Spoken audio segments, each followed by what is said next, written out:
How y'all doing? This Rob Burnham, aka Preacher Man R&B, and this is another episode of Richard TV 91. This time I'm doing another episode of movie reviews. This time I'm reviewing The Dark Knight Rises. What happens on this movie is we start off with Bruce Wayne being missing for like 6 years. He hasn't been seen. He's been staying in his house. And the reason for this is because his legs is pretty much shot. He has no cartilage in any of his knees, and he's walking around with a walking stick. But what happens is Selena Kyle winds up breaking into his wing that he's staying in and getting his fingerprints. The reason she gets his fingerprints is because the people who are working with Bane want to get his fingerprints. That way they could pretty much bankrupt him and make him lose all his money. This is what happens. Well, we've come to find out Bane is working with the lead of Shadows, Ra's al Ghul's organization. And at first, we think Bane is Ra's al Ghul's son. But come to find out, the woman that's been helping Bruce this whole episode is actually Talia al Ghul. And that's Ra's al Ghul's daughter. We find this out toward the end of the movie, and she winds up stabbing Bruce while he's Batman.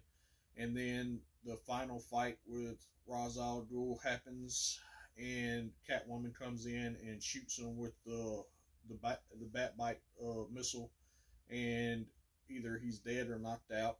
And what else is happening is before all this happens, Bruce gets injured by Bane. Bane breaks his back and sends him into the prison where him and Talia was at. And at first, like I said, Bruce thought that the child of Ra's al Ghul that escaped was Bane when it was actually Talia al Ghul, and Bane's the one to help protect her while she was in there.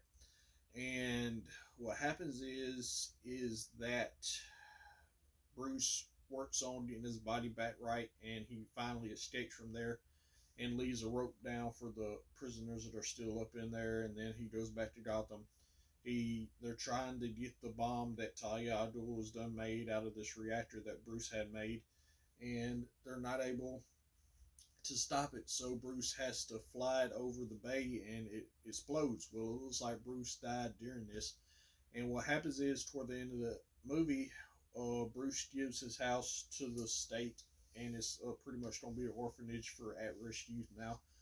All of Bruce's access goes to Alfred, and everything that had to do with Batman goes to Donald Blake, aka Robin, and that's his legal name is Robin. So that's basically their version of Robin in this series. And we see at the end of the movie, Alfred's at his vacation where he takes every year, and he sees Bruce across the way from Alfred told Bruce how he imagined Bruce's retirement would be, and that's what Bruce does. And other than that, that's all that really happened. If y'all have ever watched The Dark Knight Rises, what y'all like about it? As always, Rob Burnham, make you a preacher man, R&B sign out. Guys, GG's awesome. See you next time.